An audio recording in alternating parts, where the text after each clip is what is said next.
Hello guys, कैसे हैं आप लोग। उम्मीद है आप लोग फिट होंगे, ज़बरदस्त होंगे, मज़े में होंगे, बढ़िया होंगे। और और बढ़िया तरीके से हमारे रिएक्शंस को एंजॉय मेरा करेंगे नाम है हम तलहा। इसमें तो मौसम गाइस, गाइस रमन सागर श्री कृष्णा एपिसोड नंबर 115 का पार्ट नंबर 4 लेकर आ जो चुके गाइस हैं लास्ट गाइस। पार्ट था, जो लास्ट वो बहुत ही ज़्यादा लास्ट इमोशनल में तो और तलहा बहुत ही भाई ज़्यादा ज़्यादा ही शॉकिंग हो सैड हो गया, चुका था। क्योंकि पहले हमने बलराम जी की वो हाल वाली मूवमेंट देखी तलहा भाई हाँ, वो तो कि भाई पूरी धरती को ही हिला नहीं, दिया उन्होंने। पहले जब उन्होंने हाल उठाया ये अपना उठाया ये किस तरह क्रोध में लेकर गए कि अगर मुझे मेरा भांजा ना मिला तो मैं तीनों लोगों को, भांजा नहीं है, ओ भतीजा ना भतीजा, मिला तो मैं तीनों लोगों को हिला कर रख हिला कर दूंगा। रख दूंगा। और लास्ट में हमने देखा ये कि उन्होंने अपना हाल किस तरह ज़मीन पे दे लेकिन मारा, पहले आप देखो ना कि उन्होंने कितना वेट किया है, प्रयत्न किया। सारों को उन्होंने पूरे आर्यावर्त में ढूंढने के हम्म। लिए भेजा है। पर जो जो भी उनका गुप्तचर गया उसने आके यही यही कहा है जवाब कि दिया यहाँ कि नहीं है, नहीं और वो मिला हम मूवमेंट देख ही चुके हैं कि वो असल में है कहाँ, है कहाँ पे, मछली के पेट में। पेट में। और उसके बाद आप ये देखो कि जब बलराम जी ने अपना हल उठाया है, वो सारा कुछ किया है, तो तब सारे देवी देवता सब परेशान हो गए हैं कि ये होने क्या वाला है। हम्म। क्योंकि वो किस तरह आतंक मच गया था, आपने देखा नहीं था। तो गाइस, अब नेक्स्ट देखना ये है कि होने क्या वाला है। तो गाइस बलराम, चलते हैं वीडियो की तरफ हाँ, और देते हैं रिएक्शन। किस तरह पता चलेगा इनको कि कहाँ है वो।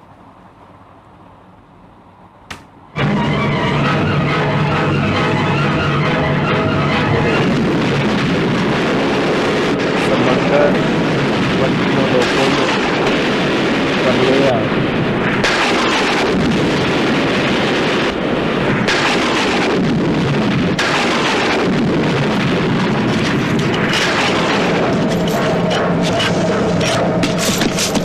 कृष्णा रुक जी जाओ भी ना आ भैया, गए। रुक जाओ।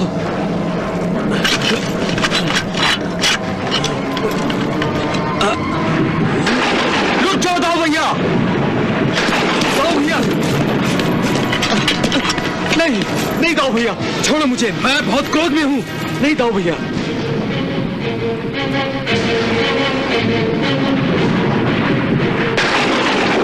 संकट आ इसलिए तो गई। मैं आपको रोकना चाहता हूँ। हम क्रोध के आवेश में आकर जो कुछ भी करते हैं उसके परिणाम बहुत भयंकर होते हैं। कदाचित आप जो करने जा रहे हैं आप उसका परिणाम जानते नहीं। अरे मैं सब परिणाम अच्छी तरह से जानता हूँ कन्हैया। फिर भी आप ये करने जा रहे हैं? क्यों दाऊ भैया, क्यों? क्यों? तुम जानकर भी अनजान बन रहे हो कन्हैया। मेरा भतीजा तुम्हारा पुत्र प्रद्युम्न कहाँ है? कहाँ है प्रद्युम्न, बताओ। किसने उसका हरण करने का दुस्साहस किया है कन्हैया? कन्हैया, जब तक हमारा प्रद्युम्न हमें वापस नहीं मिलता मैं किसी की भी बात नहीं सुनूंगा। मेरी भी नहीं सुनेंगे दाऊ भैया? हाँ हाँ, तुम्हारी भी बात नहीं सुनूंगा। ओहो, फुल क्रोध में है भाई बलराम।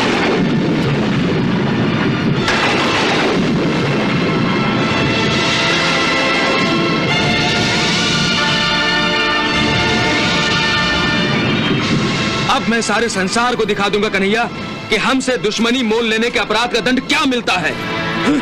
आप तो पृथ्वी लोक और पाताल लोक के समस्त प्राणियों को दंड देने जा रहे हैं। उनका क्या अपराध है? आपने तो ये अस्त्र चला दिया है दाऊ भैया, परंतु क्या आप इस अस्त्र का दुष्परिणाम जानते हैं? जानता हूं कन्हैया, जानता हूं।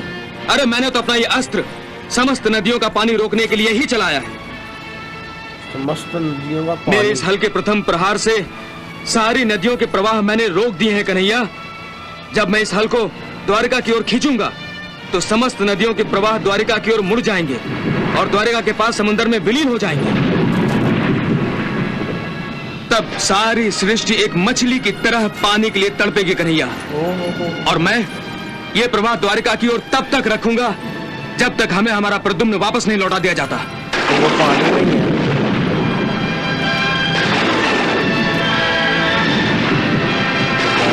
मछली आपको पता है, तड़पती है। और अगर मछली रहेगी तो पानी का समय रहेगा। दाऊ भैया, ऐसा करने से तो अनर्थ हो जाएगा। अरे अनर्थ तो हो चुका है कन्हैया, जब हमारे प्रद्युम्न का हरण हुआ है। तुम हट जाओ कन्हैया। नहीं दाऊ भैया, नहीं। आप तो महाज्ञानी हैं और क्रोध आपका शत्रु है। शत्रु है दाऊ भैया, आपका शत्रु है। कन्हैया, मुझे बातों में उलझाने का प्रयत्न मत करो। मैं अपना निर्णय बदलने वाला नहीं हूं। मुझसे रुक्मिणी, जामुनती और सत्यभामा की व्याकुलता नहीं देखी जाती कन्हैया। वो तीनों लगातार रोए जा रही है, लगातार आंसू बहे जा रही है, और तुम एकदम शांत हो। मैं? हाँ, तुम, वरना तुम शांत कैसे रहे?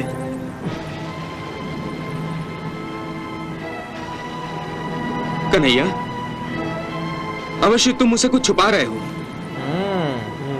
मेरा अंतर्मन कह रहा है प्रद्युम्न के हरण के बारे में तुम अवश्य कुछ जानते हो, और इसलिए तुम विचलित नहीं हुए। कन्हैया, मुझे बता दो, किस मायावी ने हमारे प्रद्युम्न का हरण करने का दुस्साहस किया है?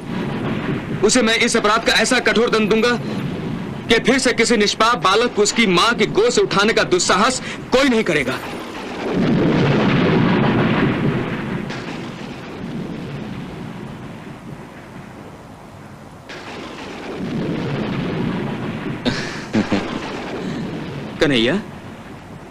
कन्हैया, तुम मुस्कुरा रहे हो, क्यों? क्योंकि आप अपने आप को पहचान नहीं रहे दाऊ भैया। पहचान नहीं रहा हूं? हाँ दाऊ भैया, आप अपने आप को पहचानिए।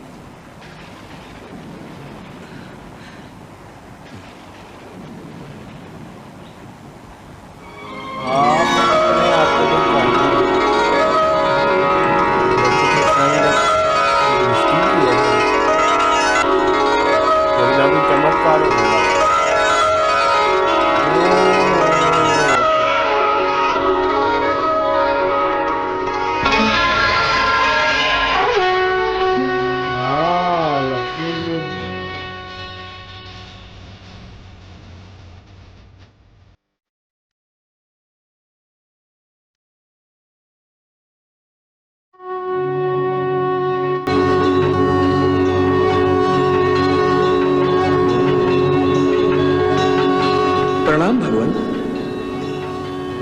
कीर्तिमान हो। प्रणाम माते। शत्रु संहारक भव। बलराम, कदाचित तुम्हें याद नहीं होगा, इसलिए मैं तुम्हें याद दिलाना आवश्यक समझता हूं कि तुम शेषनाग का अवतार हो। शेषनाग।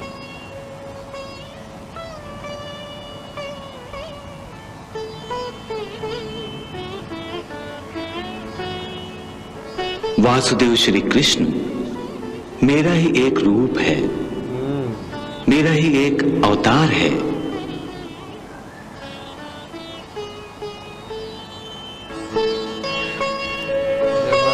परंतु भगवान, मैं तो आपका भक्त हूं। फिर इस अवतार में मैंने आपके बड़े भाई के रूप में अवतार कैसे धारण किया है? बलराम, राम अवतार में तुम मेरे छोटे भाई थे, लक्ष्मण। उस समय तुमने मुझसे कहा था कि मेरे बड़े भाई होने की तुम्हारी इच्छा है।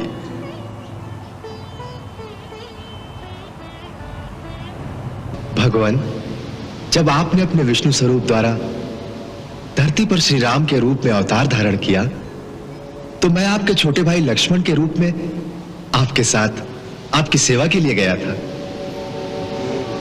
परंतु उस जन्म में मुझे बहुत पीड़ा सहनी पड़ी। मेरा हृदय बहुत व्यथित रहा। क्यों? हमने आपसे बहुत परिश्रम कराया, बहुत सारे कठिन कार्य आपके द्वारा सिद्ध कराए, इसीलिए ना? नहीं प्रभु, नहीं, ऐसा मत कहिए प्रभु। मैं तो आपका सच्चा सेवक हूं। कठिन कार्य और परिश्रम से मेरा हृदय व्यथित नहीं हो सकता। तो फिर क्या कारण था आपकी व्यथा का? भगवान, छोटा भाई होने के नाते बड़े भाई की हर आज्ञा का पालन करना ही मेरा धर्म था। उसी मर्यादा का पालन करते समय मैं आपको कई बातों से रोक न सका। यदि मैं आपका बड़ा भाई होता तो मैं आपको कभी वन जाने और वहां पर नंगे पांव कांटों पर चलने की कभी आज्ञा न देता।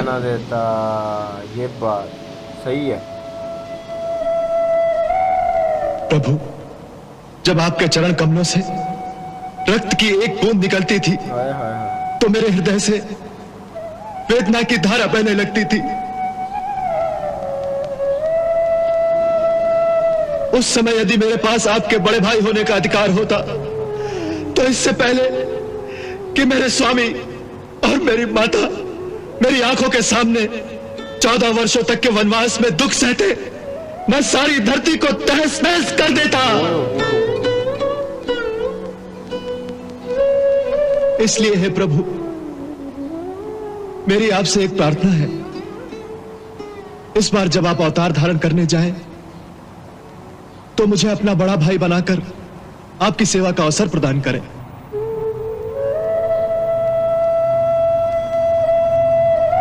बस इतनी सी प्रार्थना लेकर आया हूं, अपना सच्चा सेवक जानकर इसे स्वीकार कर ले और मुझे माता देवकी के सप्तम गर्भ में जाने की आज्ञा दे।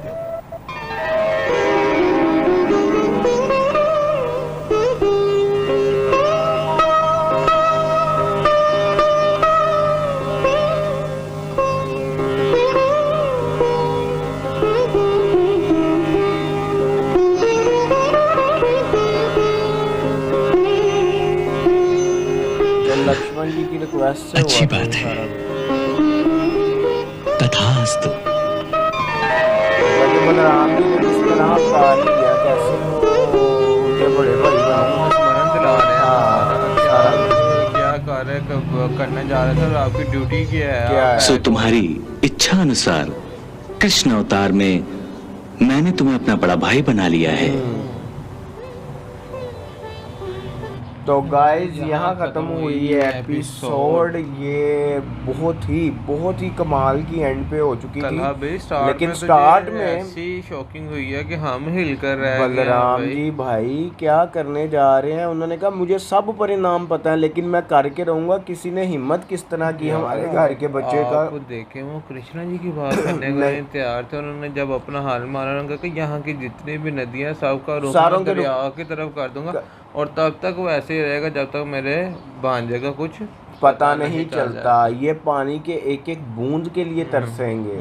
और उसके बाद कृष्णा जी ने उनको बताया कि शायद आप भूल गए हैं कि आप कौन हैं। तो उनको सुपरन दिलाने के लिए, उनको याद करवाने के लिए कृष्णा जी ने उनको दृष्टि दी और विष्णु जी और लक्ष्मी जी के पास ले गए। फिर उन्होंने उनको बताया और हमें भी पता चला उसके साथ के अवतार हैं और इस जन्म में आपको मेरे बड़े भाई होने का अवसर अवसर किस प्राप्त तरह हुआ। प्राप्त हुआ, वो भी उन्होंने दोबारा याद कराया हाँ कि जी। आपकी रिक्वेस्ट पर ही ये हुआ था जब राम अवतार में राम जी और आप मेरे छोटे भाई थे लक्ष्मण जी के रूम कहते कि अगर मैं बड़ा होता, मेरे पास कोई अधिकार होता तो मैं आपको कुछ ऐसे फैसलों से रोक पाता जो कि मेरे तब मैं नहीं रोक पाया। लक्ष्मण जी का जो प्रेम था राम जी हाय के हाय लिए वो तो हमने देखा ही है वाकई देखा। तो गाइज अब नेक्स्ट क्या होगा, अब बलराम जी आगे से क्या करते हैं या आगे क्या मूवमेंट्स आने वाली हैं वो तो नेक्स्ट हमें एपिसोड में ही पता चलेगा। यहाँ तक वीडियो ये बहुत कमाल और ज़बरदस्त रही है। वीडियो अच्छी लगी तो लाइक शेयर कमेंट और हमारे चैनल को सब्सक्राइब करना मत भूलिएगा। मिलते हैं नेक्स्ट वीडियो नेक्स्ट पार्ट के साथ। Love you. Bye bye.